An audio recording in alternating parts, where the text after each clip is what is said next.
First of all, the language training. An entrepreneur and his company staff without an adequate language training in business English will obviously have big difficulties in trying to approach and understand the mechanism that regulate foreign markets, as well as receiving refusals only for having given an image of themselves, not so professional as they might be actually, just because of the language skills. In Italy, this is a big problem because we don't have the attitude to foreign language, and we don't used to study English so much at the public schools, at least not as much as in many other countries. Then the second point, I would say the importance of an in-depth analysis before approaching the foreign market. In the absence of an adequate market research, which allows the company to know which target and market is suitable for its business, there will be a great waste of money and time. There is therefore a risk of what we call groping in the dark and investing in unsuitable markets or products. This is the reason why I always used to say that there is no saving with do-it-yourself, which is a typical Italian attitude. A competent entrepreneur in his business will hardly be able, with his skills alone, to successfully deal with the internationalization of his SME. Incomplete or unclear information found online, for instance, or maybe the advice of a friend who already operates abroad, or maybe news by hearsay, can seriously harm the economy of a company. And that is why I always suggest to approach the foreign market with someone who can really know that kind of market. Obviously, any kind of market for any kind of nation. Then we always have to think about the value of the product that we want to export, for instance. In Italy, we used to suppose that Made in Italy is a strong brand, which certainly is. But Made in Italy does not always bear the desired results. If the product we want to export abroad does not perceive real added value, or is placed maybe in the wrong market, even if it is an established brand in Italy, it can easily collapse in another country. So we have to think very well about what kind of market and how we want to approach this kind of market. The last thing that I always suggest is knowing very well the international business etiquette.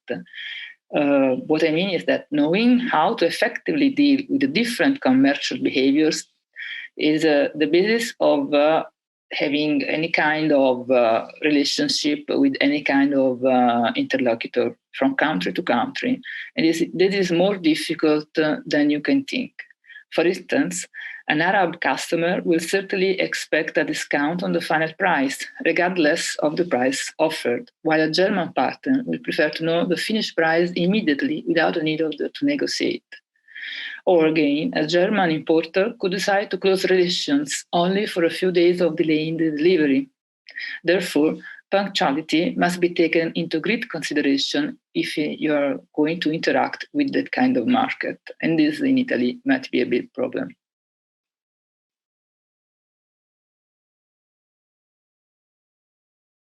With globalization first, and then after the digital revolution, which now is with globalization first, and then with the digital revolution, which is now actual also because of COVID, becoming international has become of fundamental importance for Italian companies, especially for small and medium-sized enterprises. With stagnant internal demand and an economy that is struggling to take off, it is important for companies to find new markets to sell their products and find raw materials at more accessible costs. This is the same problem that professional people might have, because it may happen that an architect or an engineer or a lawyer might decide to approach foreigner markets to find new clients, always for the same reason. So this is something that we have to think about. Starting a process of internationalization, however, is not as easy as it may seem. because it's not just a matter of starting to sell abroad or moving to operational headquarters, but it does mean developing a series of strategies and activities that embrace a broader and more articulated theme. The first thing that I think about is the e-commerce, for instance, and which is something that might be very useful for a small company as well as for a big company. But unfortunately, the biggest part of Italian companies do not have an e-commerce system, and they suppose what is worst, they suppose that it's not useful, while it is something which might be a good start-up point to approach different markets, foreign markets.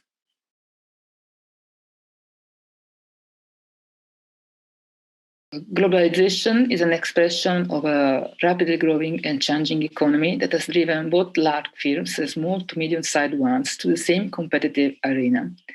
As a consequence, it is very difficult for us SMEs to operate in the traditional and protected markets, which is the usual attitude we always had in Italy, maybe until a few years ago.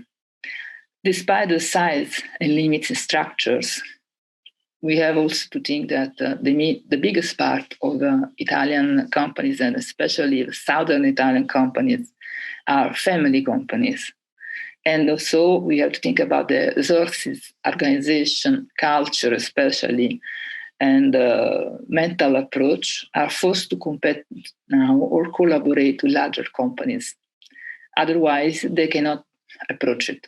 As a matter of fact, internationalization has become a mass phenomenon covering all businesses and all activities of the southern market.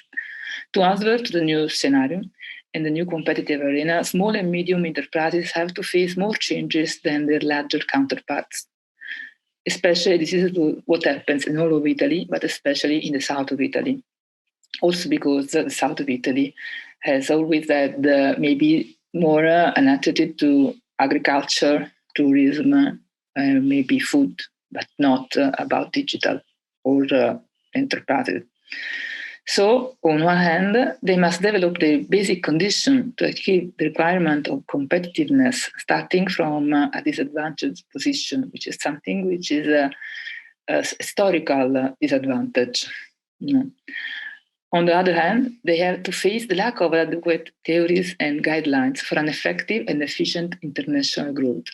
And this is always something which is something to do with our history, but always with our culture and our state of mind. But it's something that is going to change, which has to change.